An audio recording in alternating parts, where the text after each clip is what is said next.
Hey folks, it's 21 Maxwell here and welcome to episode 135 of the TNA Impact Wrestling TEW2013 Let's Play. You join us on the go home week towards Turning Point, which will then lead us on until Bound for Glory. So we're hoping to have two really good shows here in Crossfire and then the next episode with Impact, and really hope we can deliver at the pay-per-view.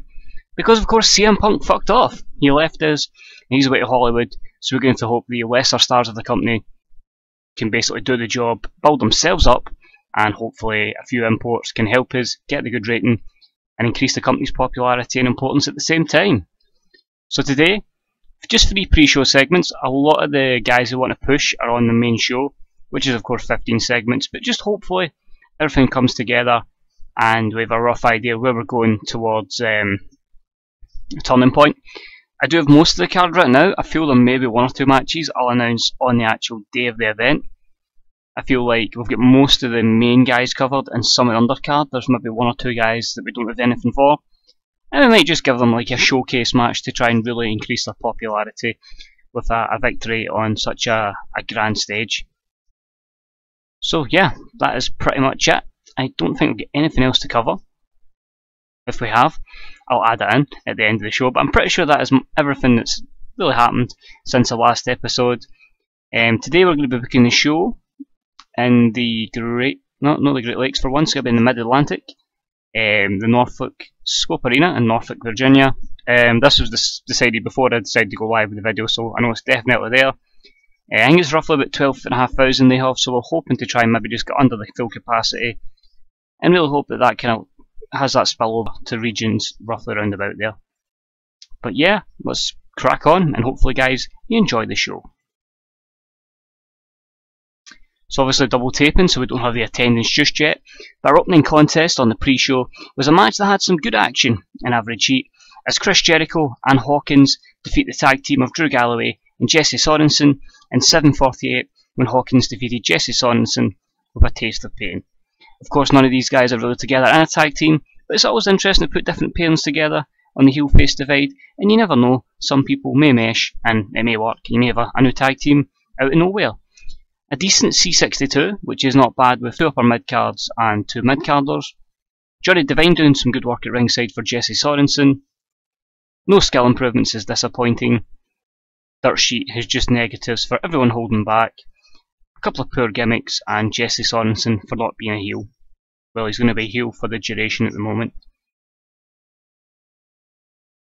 Next up, in a match that had some good action but not much in the way of heat, we had Bram defeat AR Fox in 8-12 with a curb stomp.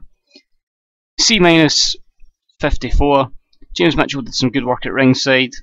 Bram's improving his rumble skills, but overall this is just a match up to hopefully continue the progression of Bram. Negatives: length, inconsistency, and a couple of guys holding back. But overall, we'll continue to build this up and hopefully make Bram a proper monster in the future. In our final pre-show match, it had some good action and average heat. The Ua Nation defeats Masata Yoshino in 8:32 with a jackhammer. This was a C60. It's a very good opportunity for Ua to really get to the next level, and hopefully we can get him start pushing into the mid-card or upper mid-card.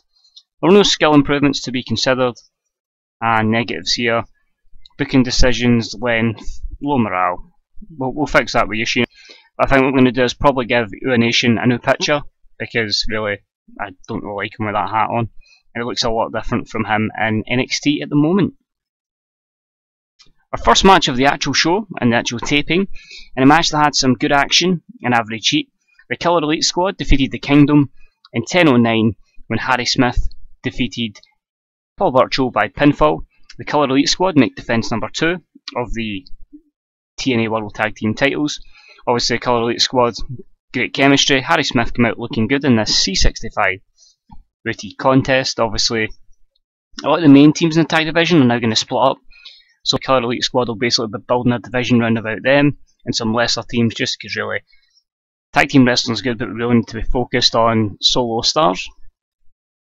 Good to see Paul Burchill improving rumble and performance skills, Lance Hoyt in technical skills, and also Redman in technical skills, so that's all good there. Negatives there mostly seem to be for bit of fatigue. Somehow Lance White's got low morale, we'll need to sort that out. Title prestige and a lot of holding back. But overall, a decent opening to the show. The Killer Elite Squad's music though is cut off by the annoying Johnny Devine, and he's with DJZ and Pinky Sanchez. Harry, Lance, congratulations on your victory tonight.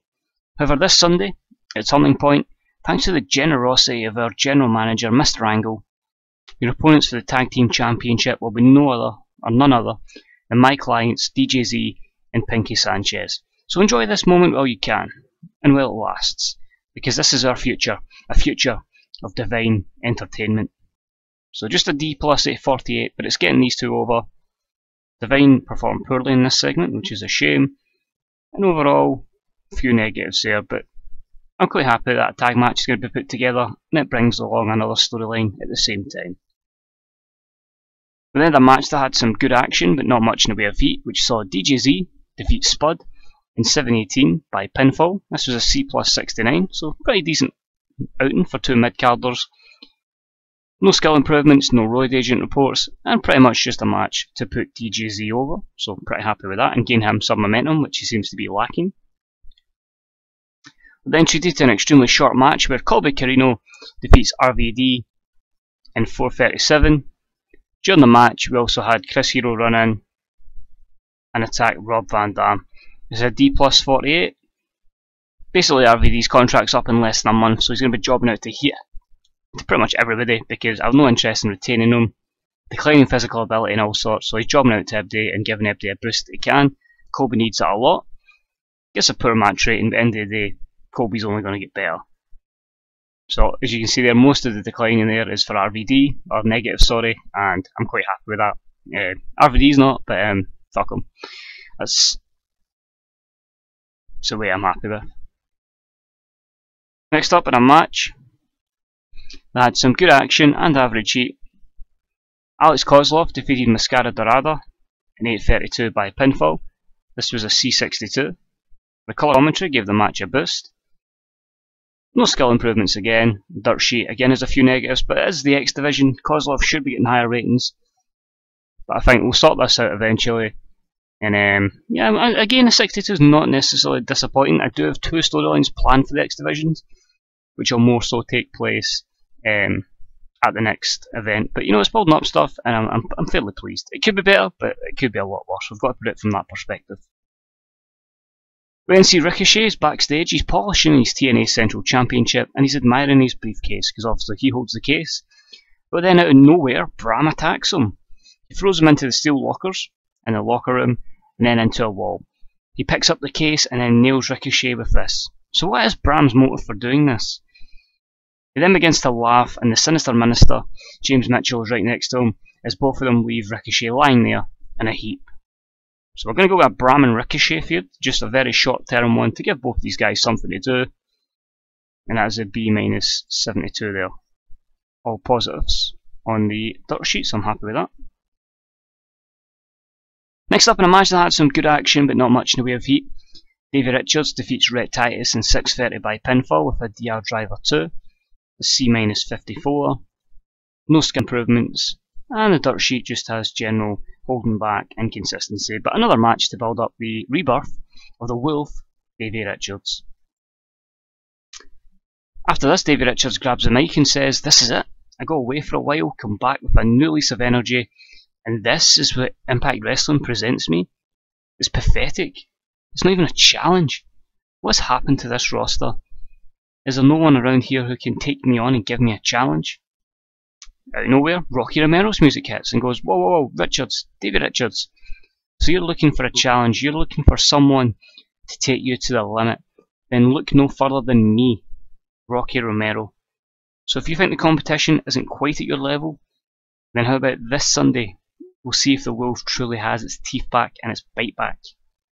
So a C+ 71, and we're going to go with Davey Richards and Rocky Romero. I just feel good pairing, and it can hopefully elevate Davey Richards and of course give Rocky Romero a good match. Don't know who's going to win, but still looking forward to it. Davey Richards underperformed, Rocky Romero looked good because of obviously the difference in overness. There were no skill improvements, and the dirt sheet just has Richards' momentum. Again, we can build that up. We then have Matt Striker ready for an interview sent. Ladies and gentlemen, joining me at this time is the #1 contender for the TNA Knockouts Championship, Ivelisse Velez. Ivelisse, you came up short last time, but what makes this time different at Turning Point? Ivelisse says, what makes it different? Matt, I know what to expect this time. Angelina took a shortcut, and this Sunday I'll make sure she doesn't. I'll give it my all, and then when I will finally become the TNA Knockouts Champion for the first time. So a good C67, that's hopefully going to help her. It's a good promo, and it's building up the women's storyline, and really just putting some real heat between her and Angelina. A few negatives there, but again, we can easily build that up. But this leads to the match coming after it, and it's a match that had some good action, but not much in the way of heat. We've seen Angelina Love defeat Mia Yim in 5:42 with her lights out. A disappointing D52, which is why we're kind of taking Mia Yim away from Angelina. They just don't click. The women's storyline advances, that's always a good thing. No skill improvements. And negatives for just both women holding back and Angelina's inconsistency. So it's more a case of these styles just don't click. So we'll keep them away, but you have to give Angelina some momentum going into the pay-per-view. We then cut backstage quickly to see EC3. He's basically just warming up before he teams up with Shinsuke Nakamura to take on Adam Cole and Kota Ibushi. B78, and it's just really just a hype package to get a good rating to take us into the match itself. The match delivers okay, and about that featured great action and a good crowd. EC3 and Shinsuke, I keep going to say Shinsuke, sorry, Shinsuke Nakamura defeat Adam Cole and Kevin Steen in 18:23 when Shinsuke Nakamura defeats Kevin Steen following a botched interference by Kota Ibushi. This gets a B80, and we also had Chris Hero come in and attack EC3, just because he's obviously part of the little stable with Carino and Cole. EC3 was his game in this, as I said, B80 rated match. Two storylines progress, so that's always good. Worker improvements are just Adam Cole improving Rumble skills. But it was a matchup designed, despite a lot of negatives said of holding back and stuff, to one, get EC3 a victory for that storyline, but also to give Nakamura a win over Kevin Steen, and hopefully some of that overness onto Nakamura. So delighted with that. After the match, this takes a hit because of some of the lesser guys in it, but I'm still fairly happy with it. After the victory for EC3 and Nakamura, Chris Hero, Colby Carino and Kota Ibushi all rush to the ring to support the fallen Adam Cole and Kevin Steen as they seek to gain any advantage they can before Turning Point and their respective big matches.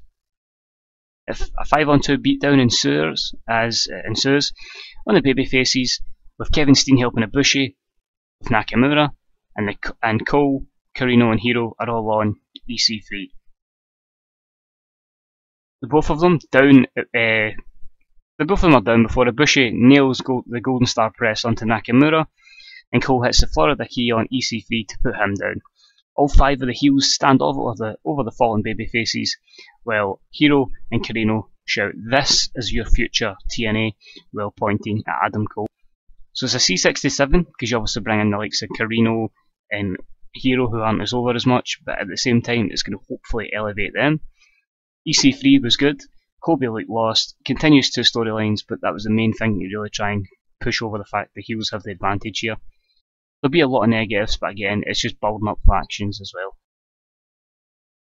And our main event, which featured great action and great heat from the audience, Samoa Joe defeats Bobby Lashley in 16:40 by pinfall. A B82, great, I wasn't sure if these two would deliver. Very happy with that, gives Samoa Joe the victory. Joe improves his Rumble skills. Negatives here. Still character Bobby Lashley, a few other negatives. We can work on that. Very few for Samoa Joe negatives, but we'll work on Lashley as we'll go back and put him with a Nation. And to finish the show off, after Joe picks up the victory, Kurt Angle comes to the stage. Joe, fantastic victory. You're well and truly a dominant champion and representing the company well. But as far as your opponent at Turning Point, as I said, he was going to be here tonight, and he cost a lot of money. But that's what we've got to do to get the best. So here he is, the X Factor professional wrestling, returning Bobby Roode. So we're going to have Samoa Joe versus Bobby Roode. I just felt that was the best guy to bring in, and another big challenge for Samoa Joe, and hopefully somebody that can deliver a very, very good rating. Roode arrives and takes the mic and says, It seems to me, Joe, that someone's getting a little bit too cocky for their own good. You may have beaten most of the current roster, but remember, as far as the greatest champion of all time, that would be me. I think he might be the longest reigning champion of all time. I'm not sure if Punk's title reign may have surpassed that in this. I wasn't 100% at the time. Anyway, so this Sunday, TNA Turning Point, if you wish to cement your legacy as one of the best, you must defeat the It Factor, Bobby Roode. So that's going to be set up Samoa Joe, Bobby Roode for the TNA World Heavyweight Championship. B+87, I'm happy with that. That gives us a late angle to hopefully boost the show up because of the lower angle earlier on with the heels, and praying that gives us a show that gives us pop in most regions. We'll find out now. No, we get a B80, which straight away tells us there were no specific comments to be made about the show. So that just shows you how high a rating we need to get just to get pop anywhere. And, well, in fact, just America, sorry, because that is primarily where Crossfire is. I don't believe we have a deal anywhere else. So it's like Crossfire has to be more of an effort. At least with Impact, we have those deals that are not just in America, so they kind of get pop in those kind of regions. Actually, it allows me. Yeah, so Crossfire is just on my network TV, so that's just strictly you having to get over 80, they have a good show and gain pop in America. Impact, they're obviously in MCS Sports, Triangle, that's obviously Australian and whatnot. FX Europe, Bravo, and Spike. That makes sense. But the only other thing, in fact, we'll quickly check our emails. Harry Smith and Alex Kozlov request time off. They'll probably be fighting in our next broadcast. But another thing I was going to add is just we've got a new pay-per-view deal, and it's actually a very good one. Fair enough, it is only 12 months and it is 90% of revenue to Channel 4, but very big in the UK, which can only be good for get a bit of exposure in the British Isles and stuff. When you consider we're medium in Mexico, small everywhere else, and just big in America and Canada, so we're going to be big in these kind of places, but very big in the UK. So that could maybe lead us to doing a lot more UK shows down the line, but overall pretty happy with that, and it was good to get that deal done. But yeah, that's pretty much it. You see, we'll put most of our feuds together. I'm going to close all that off now in this episode of Impact I'm going to book, and hopefully we'll have a proper card to run down, and then a video, and then right in for a good video for Turning Point. So that's pretty much it for this episode, guys. As I say, nothing really else to cover, so if you enjoyed it, please smash the hell out of that like button.